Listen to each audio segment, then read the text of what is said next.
Hello everyone, today we read and comment on the 13th paragraph of the first chapter of the first book of von Clausewitz's Vom Krige.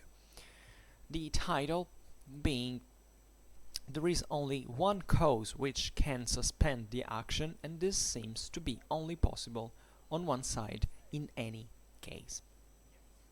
So, here we go. If two parties have armed themselves for strife, then a feeling of animosity must have moved them to it.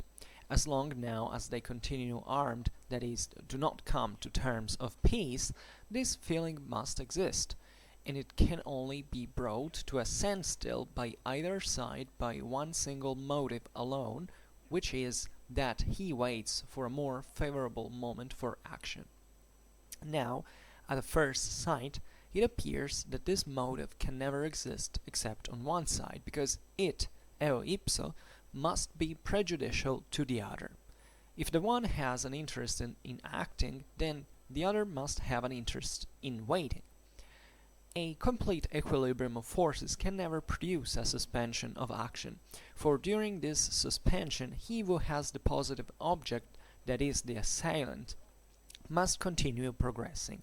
For if we should imagine an equilibrium in this way, that he who has the positive object, therefore the strongest motive, can at the same time only command the lesser means, so that the equation is made up by the product of the motive and the power, then we must say, if no alteration in this condition of equilibrium is to be expected, the two parties must make peace. But if an alteration is to be expected, then it can only be favorable to one side, and therefore the other has a manifest interest to act without delay. We see that the conception of an equilibrium cannot explain a suspension of arms, but that it ends in the question of expectation of a more favorable moment. Let us suppose, therefore, that one of two states has a positive object, as, for instance, the conquest of one of the enemy's provinces, which is to be utilized in the settlement of peace. After this conquest, his political object is accomplished, the necessity for action ceases, and for him a pause ensues. If the adversary is also contented with this solution, he will make peace; if not, he must act. Now, if we suppose that in 4 weeks he will be in a better condition to act, then he has sufficient grounds for putting off the time of action. But from that moment the logical course for the enemy appears to be to act, that he may not give the conquered party the desired time. Of course, in this mode of reasoning, a complete insight into the state of circumstances on both sides is supposed.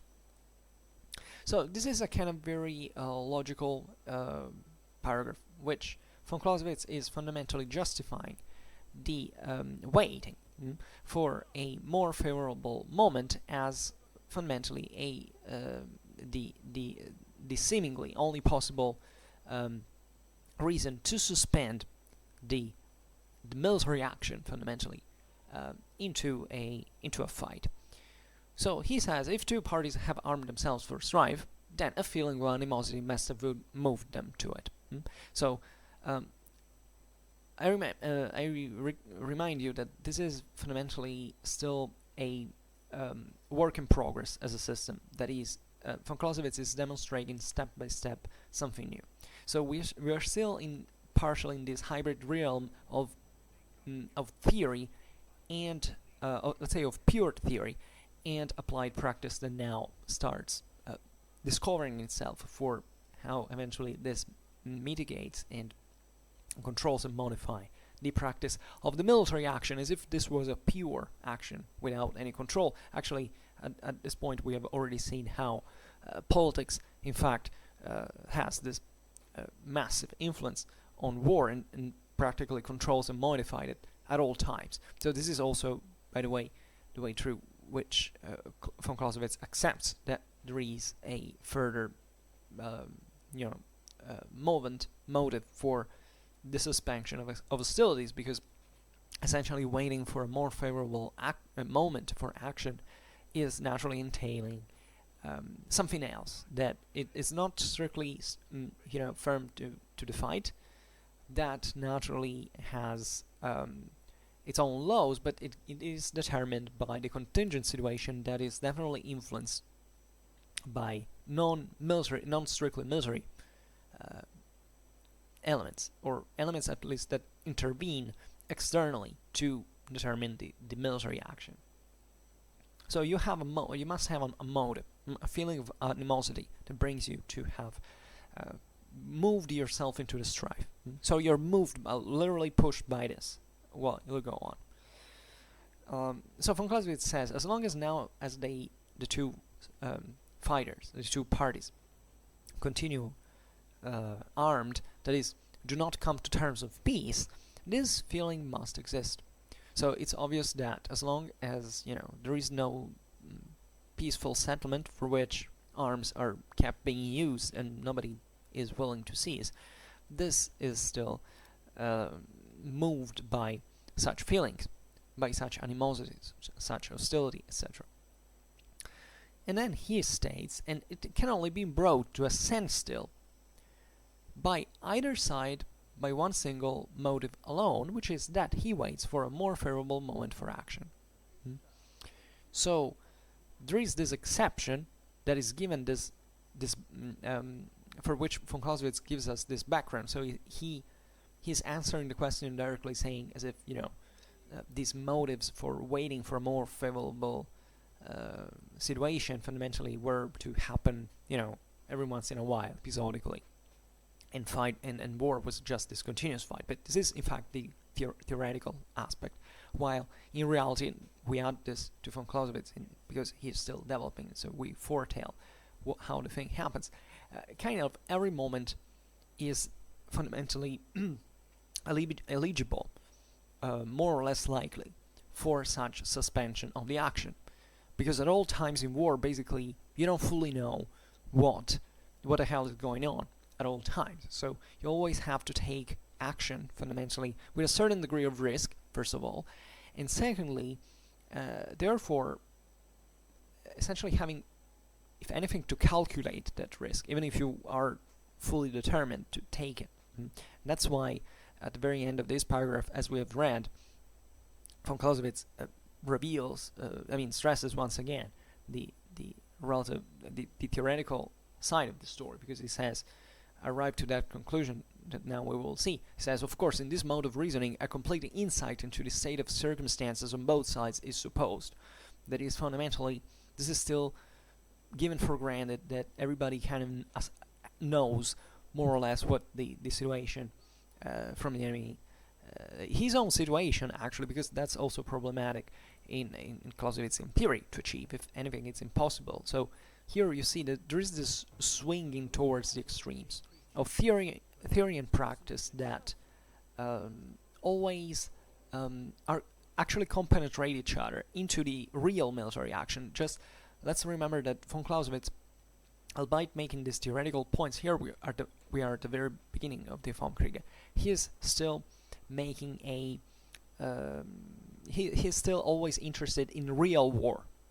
So this introductory, not even introductory at this point, but this initial paragraphs are basically setting the principles from which the whole theory develops, gradually getting into the real practice that von Clausewitz is interested in exclusively, because he doesn't mind about this absolute abstractions or theories. He in the way he has presented up to now, so these kind of absolute situations that are unrealistic, but he needs them necessarily to make you explain why in turn they are in fact not absolute, and that in war things happen in ways that will never, they're never fully ideal, and that therefore you have to understand on this realistic base. We have seen it also in the previous paragraphs. Think about the result in war is never absolute. That's a powerful paragraph. We have read and commented on, because that shows you that in that case war basically is never unleashed with at its fullest, and it's practically impossible to do it. Even if you have the strongest will, determination, and work, you can't practically achieve that, because even in the realm of physics, that's practically impossible, because you can't elevate, unleash it in just 1 instant. And we've already seen that, but this is just for telling you that von Clausewitz here is continuing on the line and discovering, making us discover step by step these other elements. This time is the turn, obviously, of this suspension of the action that is justified by the waiting for the more favorable moment. More, so it's relative. So how this is to be determined now, it depends still on you. This is the Clausewitzian genius, that he perfectly understood that there is no manual you can apply in war in the strict positive scientific absolute sense that other philosophers wanted to give, instead as a base to explain how war practically works. Von Clausewitz here is debunking this not really the principle in itself, which is still valid, but how war fundamentally is the military action is modified and controlled constantly by factors that have not properly to do with that. So this is particularly important, because it's really the core of the Clausewitzian doctrine in terms of how, in fact, it's built around it. Then he says, now, at the first sight, it appears that this motive can never exist except on one side, because it, by itself, eo ipso, must be prejudicial to the other. So, this is, and he goes on, if the one has an interest in acting, then the other must have an interest in waiting.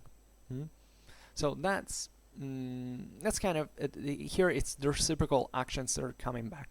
Remember the reciprocal actions in the first paragraphs. This is fundamentally one of them. I mean, if this is meant to be a system, a mathematical system, it's obvious that if there is this low reciprocity, if there is one party that is more that has more interest in acting, then the other has necessarily more interest in waiting, because he can at that point play on the fact, on the attrition that will follow for the first side to take action fundamentally, that already will consume some resources and so on, while the waiting may reinforce in the same time the other party. And this is something that is very, it's very even in every kind of war. I mean, think about the value of initiative. Leaving the initiative to the enemy is detrimental. And this is interesting, because here the action of reciprocity is not just it's actually heavily mitigated by the circumstances, and that's why von Clausewitz, for instance, attributes, in fact, to we'll see now, the positive object to the attacker, and with the weaker form of war, that is the attack, while a negative object to the defense, that instead is a stronger form of war. Excuse me, I drink a little bit, because there is a sort of physical decay at that point, that if you tend to delay the action, at that point it doesn't matter whether you're an attacker or defender. However, the whole system will tendentially degrade, and therefore you will kind of add more damage to the same, more loss of energy to the same, so a greater loss of energy. So this reveals why quick action is also best, and that's fundamentally what von Clausewitz has explained us up to this point, that there is an absolute, there is always the tendency towards the absolute, toward the utmost effort, remember? Well, this is never to be met, but theoretically, but and also practically, of course.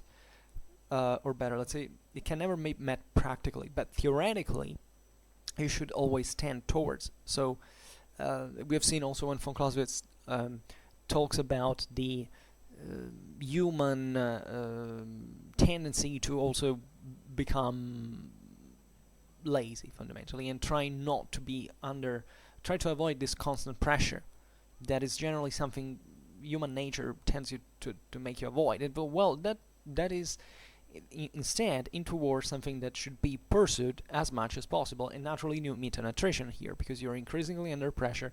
You have to exert this greater energy at that moment, and that's what instinctively human mind tends to delay. And therefore that's another reason why war is anti-instinctual, because actually the most effective action would be meant to counter, to go into the opposite direction compared to this tendency. So as you understand, here also a game of extremes, if you want. So remember also the reciprocal action. This is not a fight against two, mankind. This is a fight towards two reacting bodies, and everything that happens from one side is gonna have an effect on the other one, unavoidably.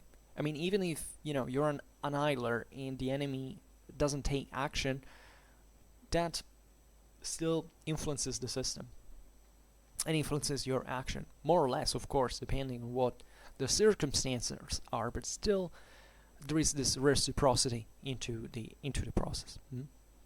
And this is just giving two actors and supposing, in fact, in here that they both know everything about each other and so on. So just instead think about what we said about things like the allies, the terrain, all factors that can intervene to alter the system and overcomplicate fundamentally the ultimate calculation of the solution of this fight. Then von Clausewitz goes on. It says, a complete equilibrium of forces can never produce a suspension of action. For during this suspension, he who has the positive object, that is the assailant, must continue progressing. So this is basically what he was telling initially. There is a motive for which fighters, these two parties are at war. They're striving against each other. So there is a push that is some sort of mix between calculated and instinctual factors, and yet he says, if forces are perfectly equilibrated, so given that there is this theoretical, also impossible situation to achieve, because no physical measure is equal to another in the real world, or at least you can tend towards the infinitely equality, but you will never reach it fundamentally. This yet can never produce a suspension in action, because for this, during this suspension, he who has the positive object, so the assailant, so the one who at least at that point is has the greater motive for being at war, now must continue progressing. We're making the point of a fight that has already started, but to make it conceptually clearer, just imagine that you have actually to attack first. You have to assail your enemy, and therefore starting the hostilities. Well, let's assume that you're perfectly equal to your enemy. Well, at this point, there's an equilibrium of forces, right? Because you are equal physically, in terms of resources and so on, but yet there must be one who attacks, at least in a real circumstances. You can't find fully, two beings that want at the same time the same thing and clash immediately. This is metaphysical, obviously. So there is one that has, at least at every moment, one of the two. This can vary naturally during the fight, but however, this positive object, so the one that is proposing, in fact, to defeat the enemy, to compel his enemy to, therefore, to his own will, and the force that moves the one against the other is always there. So there is always a progress, even given the equality, the complete equilibrium, the complete equality of forces. Von Clausewitz says, for if we should imagine an equilibrium in this way,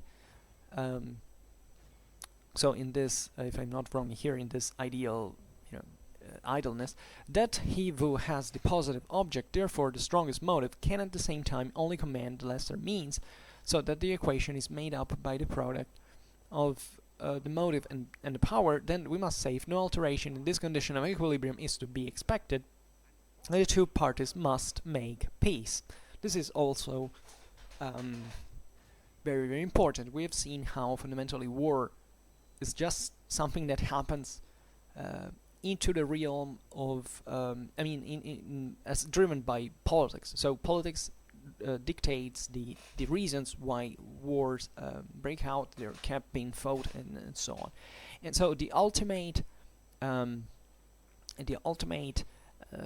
goal of any fight is to achieve a settlement, and therefore to alter the equilibrium at the point that there is no reason to go on fighting, and the political action can once again now do without the military instrument. Just to remember anecdotally that von Clausewitz has still not said it, he will say it, we will read it another time, but that fundamentally and paradoxically, or maybe not so much, but this is what we're meant to say, is that generally, the assailant, not even generally, really the assailant is the one who is more eager for peace, after all.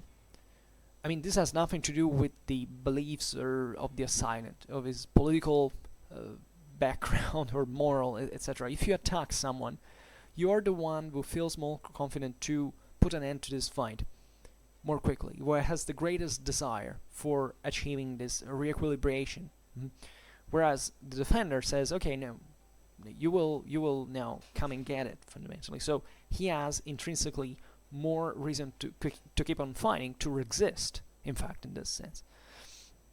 So the assailant, as we've seen, has this positive object, for which the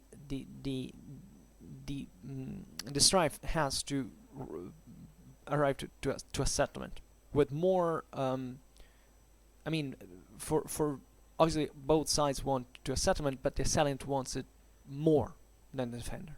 As long as he keeps on assailing, that's actually the point. So what von Clausewitz has said in the last phrase is that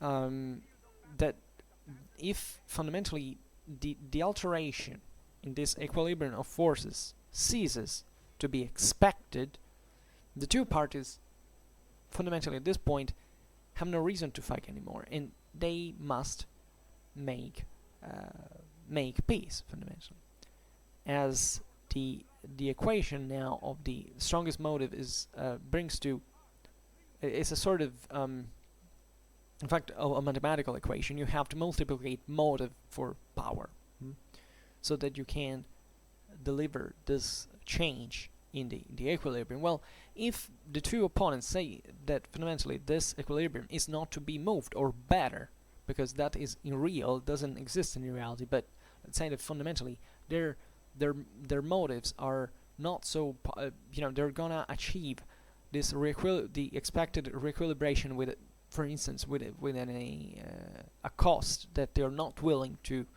pay for this point. Well, the two parties, if the condition is such for which also they both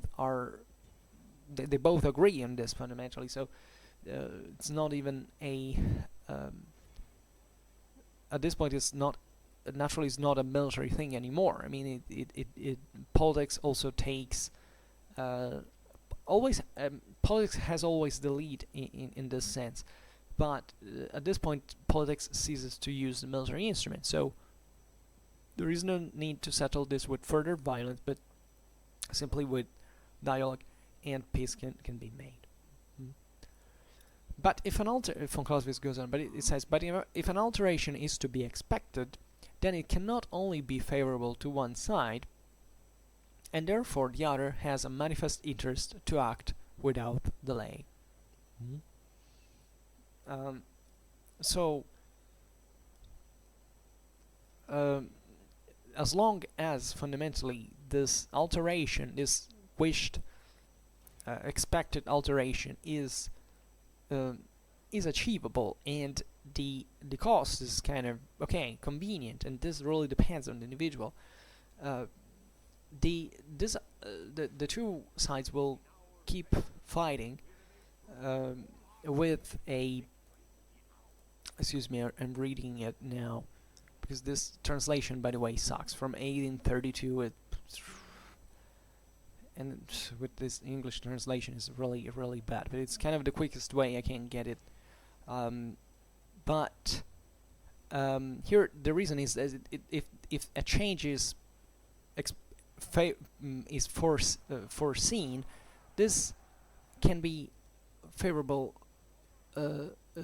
only for one of the two contendants, and therefore the other should act in this sense also without delay, because you can't be passively maintaining the same equilibrium, and has to struggle fundamentally to reverse this situation. This is the meaning of the phrase. God, this translation here really sucks. I should change it in some way, or translate better directly with sound translation on my own. But the concept is clear here. It's full reciprocity laws, as we've seen them before.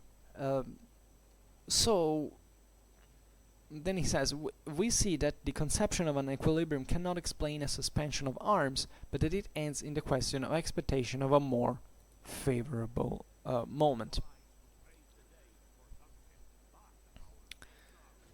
To which we are now reintroduced. So here von Clausewitz is also preparing for the explanation of why, giving a practical example actually, to explain why there can be a favorable movement for which this continuous struggle can be suspended, even given those laws of this reciprocal relations that exist and that dictate the fight in many ways, in practice.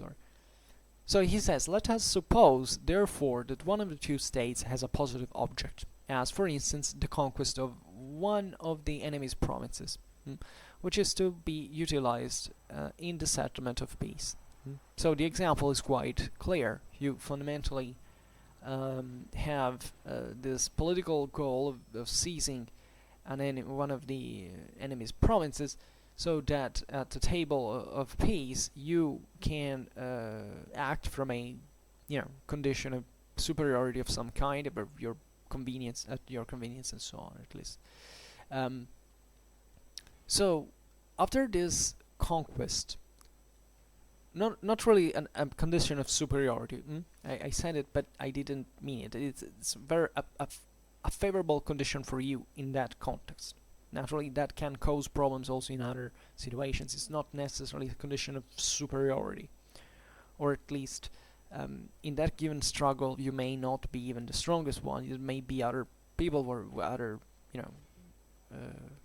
parties that are fighting against you. But this is also, well, actually, I believe it can be a condition of superiority as well, if you see it. But also that also depends, in fact, on the political motives. Maybe that province is not so it's not so important for the enemy. It is maybe for you. So maybe you don't want this enemy to attempt to recover the province because it doesn't give a damn about it. So or at least it would cost more than to him to take it back from you than just leaving it to you. That's the point. So given this example, he goes on and says, after this conquest, so now the conquest is achieved, the political object is accomplished. So one of the two states has accomplished this political object, that is to sit at the peace settlement to say, okay, I have these provinces in my hand now. What are you gonna do? So then the necessity for action ceases, and for him pose ensues, because that was his objective for war. He wanted that province. He uses the military instrument. He seizes that, and that's it. here's also a brilliant example of, the military instrument used for political reasons. Then he says, if the adversary is also contented with this solution, he will make peace. Contented, not contended. Contented with this solution, he will make peace. If not, he must act. Which is evident. So it's what we have just said. If this enemy doesn't want this province to remain in your hands, wants to take it back, he has his own motives. We're not discussing now. That depends on him. And let's give that, in fact, he considers this settlement unfavorable and fights back. Then he must act. So he wants the provinces back, he will have to fight. Von Clausewitz says, now, if we suppose that in four weeks he will be in a better condition to act, then he has sufficient grounds for putting off the time of action. So this is the most brilliant point that is self-explanatory and also very, very logical and macro, and easily understandable in any situation. So if you have this goal, but you have these other factors that influence the way you can use the military instrument, and this is really the key of the explanation, then he will have to wait, given his motives and intentions and expectations, that given time to organize better and then to launch that and starting that action once again. So this is pretty much obvious. This is fundamentally explained from the paragraph in which von Clausewitz explains the factors that come to mitigate the kind of absolute war, and one of them was, in fact, things like the terrain. So in this sense, not the terrain meant, say, the environment better. So all those factors that make you take more energy to do something, like literally marching an army to one place. So just for example, here von Clausewitz in the example doesn't tell us what happens in these 4 weeks. What is this guy waiting for? Is he waiting for his allies? Is he waiting to reorganize his army? Is he waiting for actually making his army march in 4 weeks from a place to another, then to take action?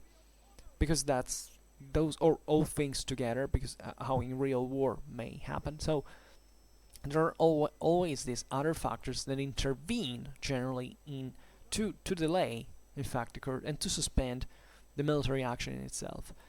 It's not really even a full suspension. I mean, here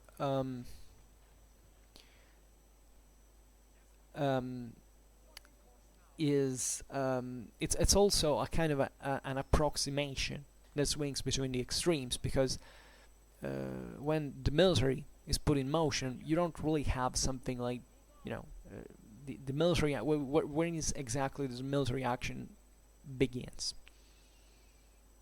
Because even putting the army in place somewhere, we've seen that von Clausewitz talk about these wild extremes that can vary in a war. That you can make a war of extermination, as you can make a war of just an armed show-off, where you practically not even use force, but just maybe it's deterrent. So just even moving an army is a form of deterrence, and you can't fully understand it here, not even when the military action is actually when the military instrument is actually begins or stops, because as long as you're armed, you have this potential there, in a way or another. So it doesn't even take, it's not here the conventional military action as we imagine it, like starting the hostilities, like literally firing the first shot, and then or invading an enemy territory or doing something like that. You are fundamentally still having this in your potential, and that's why also from an historical point of view, I mean in general, in real life, you understand that you can't take the military option out of the equation in any case, and not just the military option as we imagine it, like tanks, planes, soldiers, and stuff like that, but really, the aggressive capability of a whole country in itself. The attrition factors that bring necessarily eventually to even in the strategic relevance that a certain structure has, and this is so multidimensional. This is why von Clausewitz is so perfect in this and perfectly valid to describe any kind of war scenario, but not just that one, even a time of peace where still the military has its deterrent, and that's why fundamentally we will use, I don't know, nuclear weapons for. It's not that we are very eager to use, we're not very happy to use them, but they are there just to prevent further options. So it's not that we are constantly at war, which I mean that every country has a nuclear weapon or any other offensive capability is at war with each other, but still the military, not the military action, but at least the military potential is there. So this counts in politics. This counts because it always eventually is to be taken into consideration, even before, in fact, during the suspension of the military action, because the suspension of military action in this sense is to be meant like the suspension, I think, of every kind of hostility. I mean, this is not just a temporary, time that you give an army to resupply or to be backed up, and therefore stops and is taking some time. Here we're talking about the suspension of the military act that can happen even over, times of peace, fundamentally. So this is why it's so fluid. It also teaches you that every kind of thing, oh, that guy shot first, or that war was declared. Let's leave aside that wars are not declared anymore today, but that's in fact the point. That's the Clausewitzian theory re-emerging powerfully in all its absoluteness. It is really how it happens. I mean, the world today has this the favorable there is always a favorable moment, potentially. Every moment is favorable. There is naturally or unfavorable, if for that matter. This is completely relative, and the conditions under this which are relative are constantly not just military, but also political, and chiefly political. This is the real core of the Clausewitzian theory, that you cannot exclude by definition your military capabilities. Even if, let's assume, you were a pacifist country, it doesn't make sense. You still have that potential that has to be considered, because it's fundamentally a human potential. So your reason doesn't come to dictate how eventually your reaction will be in case you are aggressed, because we know that things change wildly while you're under threat. But this also makes you understand that the way a world society works is enormously more complex than what a single individual works, and extremely more unpredictable than a world individual works. And already a single individual is like something extremely difficult to understand. Just ask any psychologist, any psychiatrist. So this reveals the enormous complexity of politics and war, and how so much is fundamentally not controllable, or better, it always is controllable or modifiable in a certain measure, but this certain measure is in fact difficult to it's difficult to assess how this has an effect on the wall, because here we're talking really about just think it physically speaking, just think it mathematically speaking. Just we all know that a human society is not cannot be reduced to an equation. to a system. It doesn't mathematical system that is actually real. It doesn't work like that. First of all, we don't know basically anything on how our brain works. I mean, we have an idea, but how for strictly mechanical things, but how our mind actually works, we don't really know. So that is already something we can't describe mathematically speaking. If not up to a certain point, that is still, however, insufficient. Can you imagine a whole social system? So what do you do to solve a war, to fight a war? You start making calculations about nothingness, because we don't have, and we will never have, nor the intellectual capability, nor the technologies, nor anything to calculate ever systems of such complexity. Obviously not. So in politics and in war, there are kind of other dynamics that are much more, and that we have learned a kind of mastering by a certain degree as a civilization. Obviously through our education and not just the first person who comes up as that's not biological. But there are other kind of arts, including the one of war. There is no science of war. It doesn't exist in the realm of reality. There is nothing like a science of war. There is at best an art of war.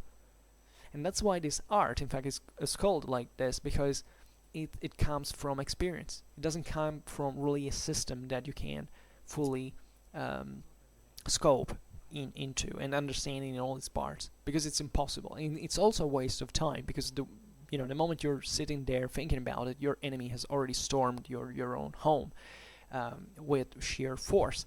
And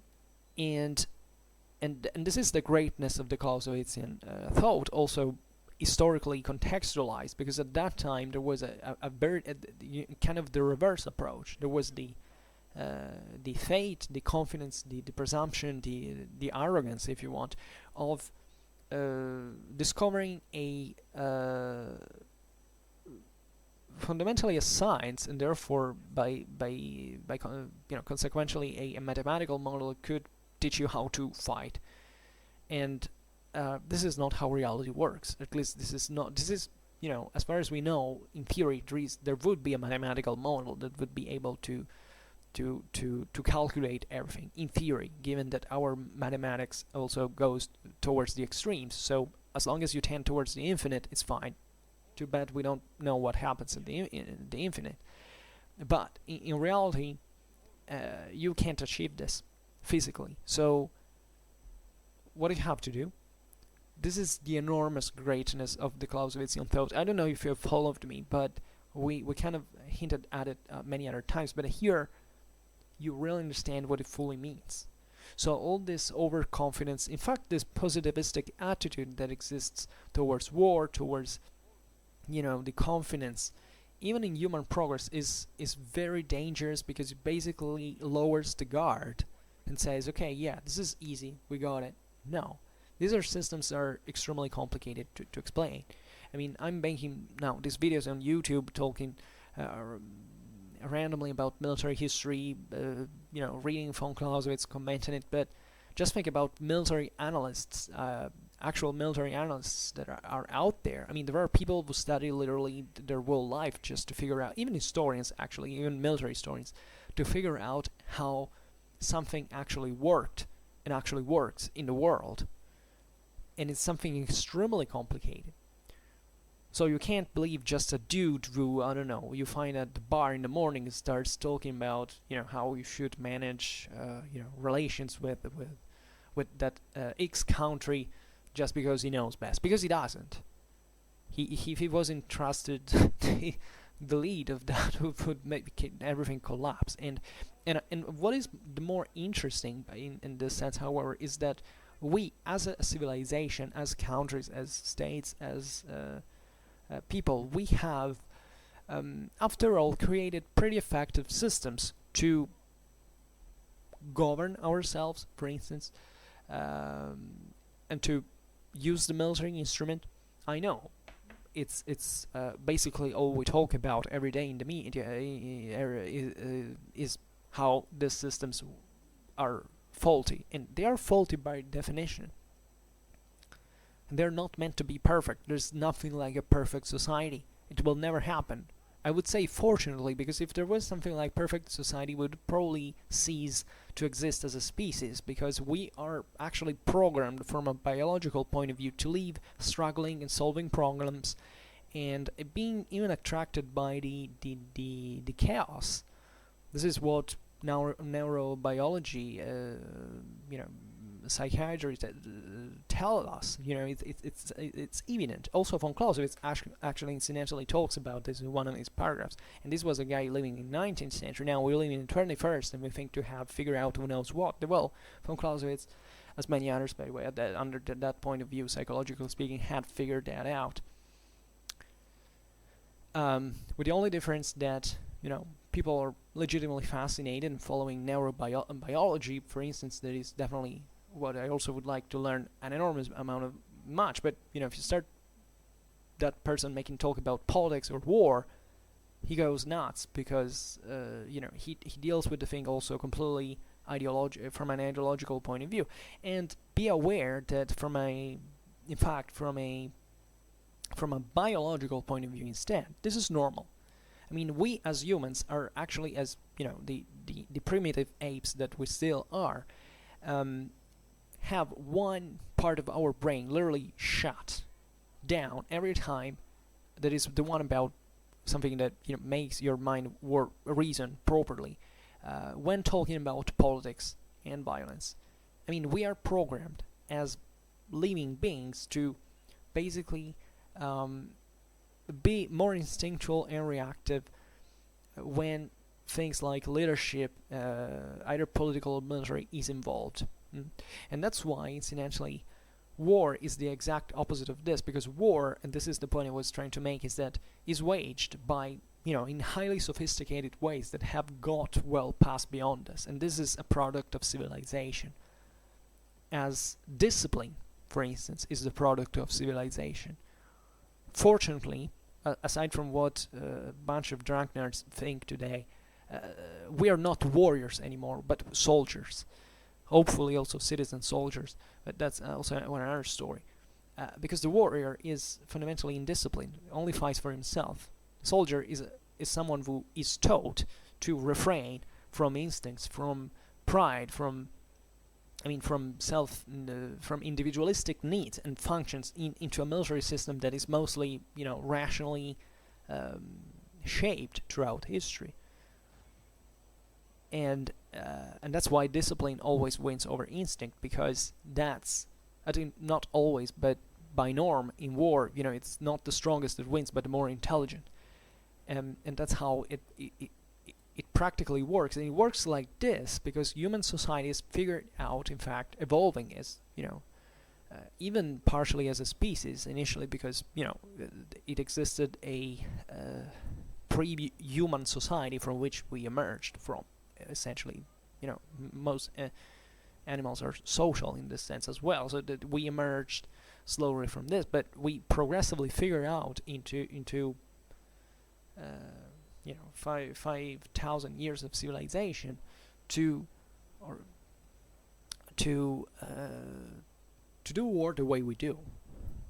That is not just a guy waking up one day and feeling, scrantly and annoyed and takes a club and smashes someone's head just because he feels that. We actually have incredibly sophisticated political and military systems that act very thoughtfully, very considerately, and try to find out the best solutions, to foresee, and spend enormous amount of resources to figure out what the best options are, and etc.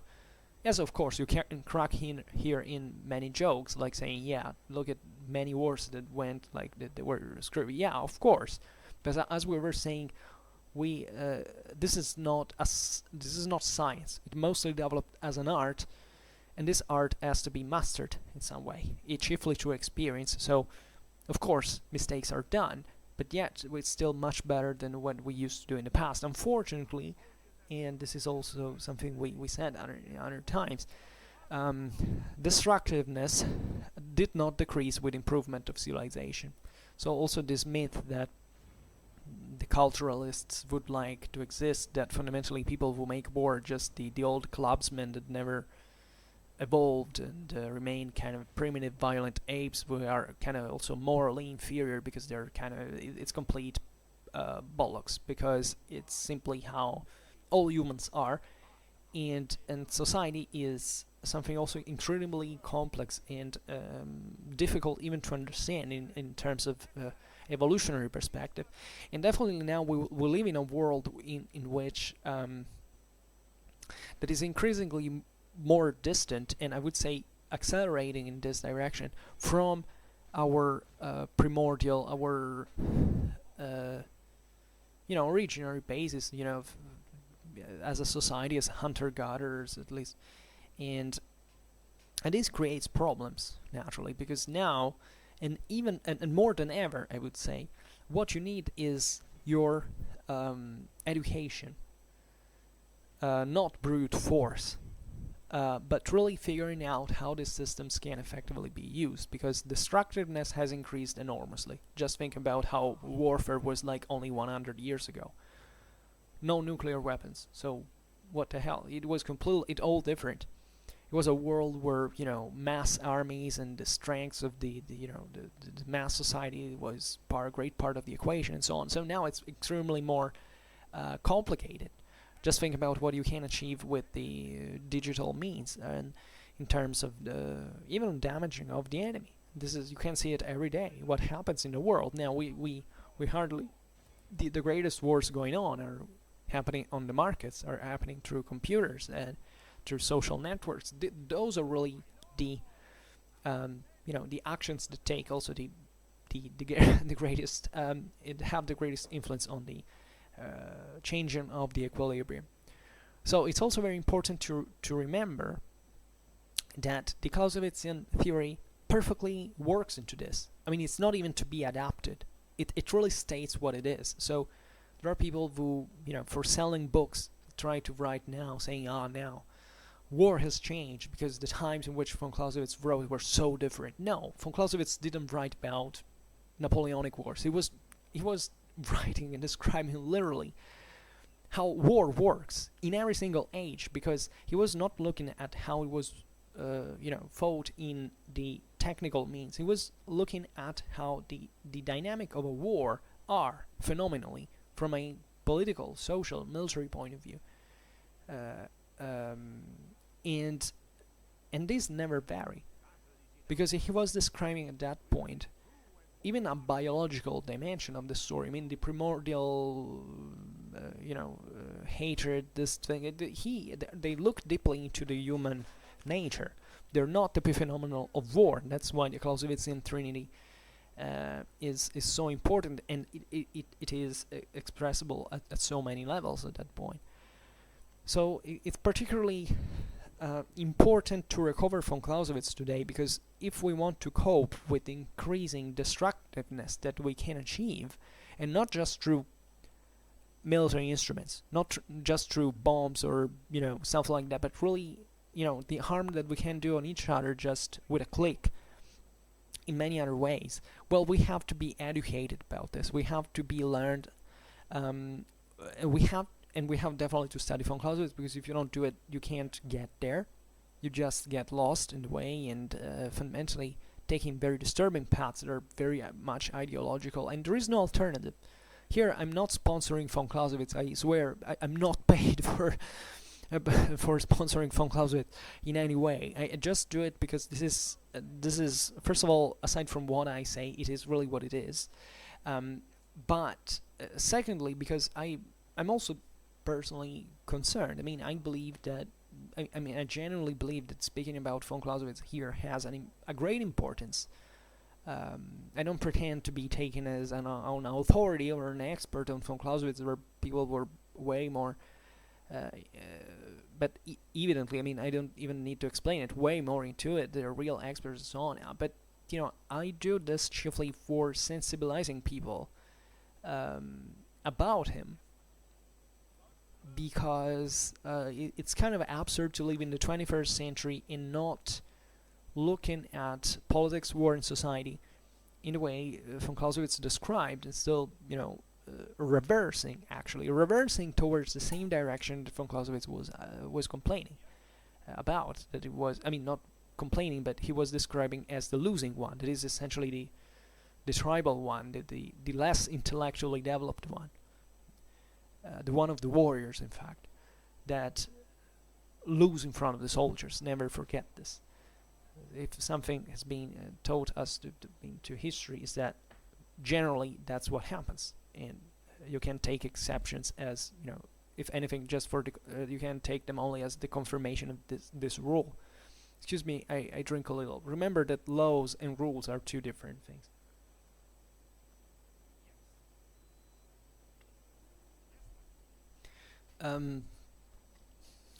What else under this? There are, as you understand, many excuse me, many further considerations you could make, but at this point, to make them every single von Clausewitz video I make, I hope that at least if you're following the series, if you're getting acquainted with this otherwise very simple, because I'm actually always repeating the same things, maybe in different ways, and naturally starting from different considerations that every time von Clausewitz poses, but it's the whole system that has to be understood. And also, that's incidentally how you have to read or study, preferably the Vom Krige, not as, you know, picking the best line you want to quote on Facebook to show off in front of your friends. Like, understanding that behind that there is a system that has to be borne in mind at every single moment, if you want to give that quote an actual meaning, an actual value, and an actual use, because that's what von Clausewitz wrote this for. Von Clausewitz, very far from being a warmonger, he was actually very concerned about the future of, in this case, of his country, but definitely this could be read at the time by anyone. He knew it, and in this sense, he knew the importance of his thought, albeit being a very modest and humble person, as we've seen in the introductory videos to this series. We were left the very last paragraph, the very last. I don't even know how to say it in English. Let me check, because this is what we're talking about now. The very last. Okay, close. Let's say, not even paragraph. That is fundamentally the following. But he says, from that moment, the logical course for the enemy appears to be to act that he may not give the conquered party the desired time. Of course, in this mode of reasoning, a complete insight into the state of circumstances on both sides is supposed. So this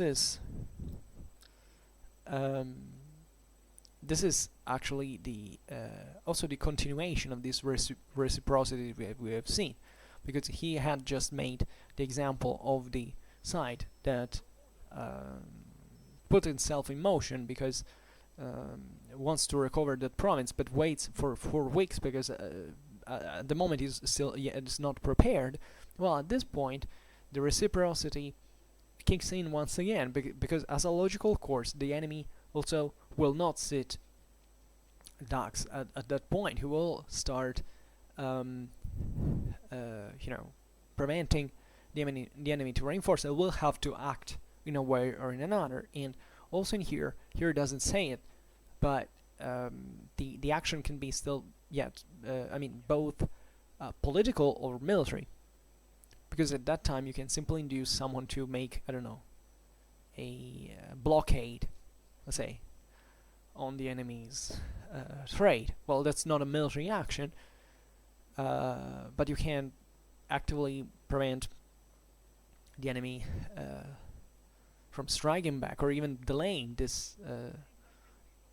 time, the waiting for a more favorable moment. But this is in fact the point. You can and you should do the same. In fact, so the enemies are always kind of the two parties are always kind of looking what each other does. And as we were saying before, von Clausewitz concludes with this phrase that is also extremely meaningful, that is, of course, in this mode of reasoning, a complete insight into the state of circumstances on both sides is supposed. So obviously, always given for granted, still our ideal picture in which we decided to, absurdly pretend that these two parties know perfectly everything about each other. That in reality, it never has never happened in the world. So this is the real, also the very important conclusion. You realize now how von Clausewitz makes. We still haven't read the very best. I mean, these are really the foundations of the Clausewitzian doctrine, in terms of principles of theory, in their fundamental. But the best of von Clausewitz in many ways will come later, especially if you like. And he was also a very poetical author in many ways. There are certain metaphors we will read that are beautiful, but they're not in fact empty, just nice to read and so on. But they're actually extremely effective and powerful, and always aimed at making you understand what it truly means is, and how these dynamics are, and how these dynamics work ultimately. And von Clausewitz is a great reminder. In this sense, it's very useful. I mean, when you read this system, you have seen how everything is chained logically, and how he proceeds steps by steps. But every once in a while, he actually tells you, look, remind this, because do not take me wrong. He always, at least now in these paragraphs, he's always reminding you that he's not yet done with the progressive escalation towards full reality, let's say, in exact explanation. And it's simply fantastic to read, in my opinion. And it's so logical. You see, also, maybe I'm not a great reader nor a great explainer, but if you followed what he's saying, he is actually pretty even easy to follow, at least. To understand, maybe not, because the understanding means always keeping in mind the whole thing he has said up to this point, and that is not easy because it's a freaking lot of text. But if you have followed the chain, and you're able to remind it, you realize that what he's saying here it's very, very simple. So that's also another thing, that many people hate von Clausewitz and even dismiss his theory actually, because they don't understand him, because they're stupid fundamentally, and that happens all the time. I mean, I believe everybody who starts reading von Clausewitz says, okay, but what is this guy talking about? And it's only studying it, it's only reflecting on it, then you understand the genius of this person. I mean, I say this every time now, that I never follow anyone in terms, I never had an icon, a myth, someone to follow. I'm kind of a loner, do things on my own, I'm even too much. But this is truly, the only thinker, the only person that gives me, I don't know, when I read him, it seems like everything is so clear, and that I can't fully trust him. And just remember, you don't have to use blind faith with von Clausewitz, because von Clausewitz doesn't think you're an idiot. That has simply to follow his belief. Von Clausewitz makes you reason. That's why he's so great. So it's not a matter of following him because you read about him, that he talked about war, so it's kind of an authority, it's famous, and therefore you have to follow. He wanted you to make you to understand what he was writing, and he did it at his best. So, and if you don't, it's because you lack that, I would say, that purity of mind that you necessarily have to use every time you want truly learn something new without prejudice, without ideological ideological blinkers, fundamentally, because that's what I think. This is, at the end of the day, it's all a psychological problem. It's not that people are not capable of understanding. Our brain is able to understand incredible things. What we do constantly, and the way we ruin our social world with, is in fact refusing to understand. So there is not a worse stupid that he doesn't want to understand, and that's the real problem with you. Because for the rest, unless you don't have some problem, some health problem, you have no reasons not to understand. And it takes time. It takes understanding. It takes patience. It's also very rare, a very rare commodity nowadays. And that's what von Clausewitz teaches us, because you can't understand it from if you buy the book from the size of the Vom Krige. So that takes a while before fully processing it, fully absorbing that, because it's a heavy load altogether, let's say. But at the same time, every page is like gold, in my opinion, and you have to treasure it, and to come back there and to read it once again and again, because that's ultimately also how books should be used. Books are not meant to be showed around in the library without, it's better to have this consumed pages, because you have been reading and leafing through over and browse over again on them. And otherwise we come back like into the late Roman Empire, when books were used just, only the covers were now so to be showed with or enriched with gold and precious stones and all this stuff, but nobody actually read them. Books should be our daily bread in many ways, and this is definitely one of the books that should have the first, if not, I want to say, the first place. Well, of course not. There are other books that are read that are surely very important for every one of us in different ways, but this is definitely one companion, one friend that you can always rely on next to you, and to understand so many important things about our world, in our society, etc. So yeah, for now we stop here. Then the next time we will read this other paragraph that is thus a continuance of action will ensue, which will advance towards a climax. This is also very important, albeit brief, and then we will browse into the concept of polarity and so on, etc. It is also very important in today's world, because polarity does not exist in reality. This geopolitical polarizations, already the word geopolitical, just for you to be aware of it, doesn't mean absolutely anything. And polarization in this sense is also, as von Clausewitz puts it is brought into requisition, literally, because, and we will see now why, but I don't open other I don't digress further, because maybe these are renownedly too long, and now I will cut it off.